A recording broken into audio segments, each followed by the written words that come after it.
नमस्ते दोस्तों। आज की कहानी का शीर्षक है सपूत। यदि हम किसी से सपूत का अर्थ पूछें तो सामान्यतया यही उत्तर आता है कि कोई व्यक्ति जो अपनी पद प्रतिष्ठा से अपने माता पिता का नाम रोशन करे। किंतु अगर हम विस्तार में इसका उत्तर जानना चाहें तो ऐसा पुत्र या ऐसा व्यक्ति जो अपने माता पिता ही नहीं बल्कि समाज की परिस्थिति को समझ सके, स्वयं व समाज के विकास के लिए सही मार्ग चुनकर एक आदर्श स्थापित कर सके। आज हम ऐसे ही एक सपूत की बात करेंगे जिन्होंने अपने माता पिता ही नहीं बल्कि धरती माता का सपूत बन के दिखाया। जाधव मांजुली। असम के एक छोटे से गांव में रहने वाले जाधव मांजुली जब करीब 15-16 साल के थे तो उनके गांव में बाढ़ आई। इनके गांव के पास ब्रह्मपुत्र नदी बहती थी। बाढ़ आने के कुछ दिन बाद जब जाधव अपने घर से बाहर निकले तो गांव के पास कुछ दूरी पर बहुत बड़ी एरिया तक रेतीला मैदान था जिसमें दूर दूर तक कोई पेड़ पौधे या पशु पक्षी नहीं थे। जाधव ने देखा कि बाढ़ के बाद यहाँ पर कई सांप व अन्य पशु पक्षी मरे पड़े हैं। उसे यह देखकर बड़ा दुख हुआ। वो गांव वापस गया और गांव के बुजुर्ग लोगों से ये पूछा कि उस एरिया में इतने सांप व पशु पक्षी क्यों मरे पड़े हैं। तो सबने बताया कि पेड़ ना होने के कारण वे जीव जंतु अपने को उस बाढ़ के पानी से बचा न सके, जिस कारण वहां पर ये हाल है।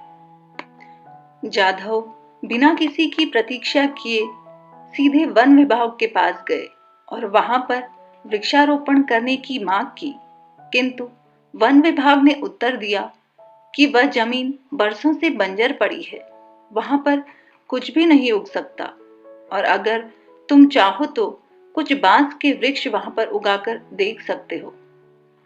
जाधव को पता था कि सांपों के लिए बांस काफी मददगार होगा।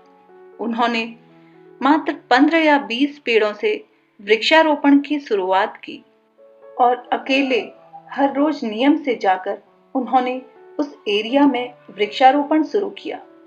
यह कार्य उन्होंने लगभग 30 साल तक किया और इन 30 सालों में उन्होंने 13,000 हेक्टेयर के एक बड़े आयरलैंड पर, जहां केवल रेतीली भूमि थी, वहां एक घना जंगल तैयार कर दिया।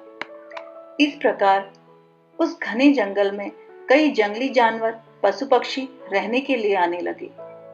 अब वहां पर कई प्रकार के जंगली जानवर, rhino, royal Bengal tiger, elephant, deer, peacock, कई प्रजाति पाई जाती हैं। कई वर्षों तक इनके कार्य के बारे में कोई नहीं जानता था, किंतु 2007 में एक वाइल्ड फोटोग्राफर की नजर इन पर पड़ी, जिस कारण ये धरती माँ का सपूत सबके सामने आया।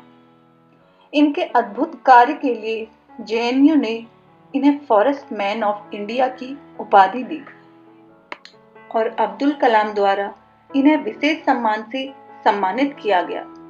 2015 में इनके कार्य के लिए इन्हें पद्मश्री से भी सम्मानित किया गया। जब जाधव ने ये कार्य शुरू किया था तो किसी पुरस्कार के लिए नहीं, केवल मन में ये सोच थी कि यदि हम अपने प्रयोग के लिए जंगल काट सकते हैं तो क्या इन जंगली जानवरों, इन प्राणियों के लिए पेड़ लगाकर इनको घर नहीं दे सकते।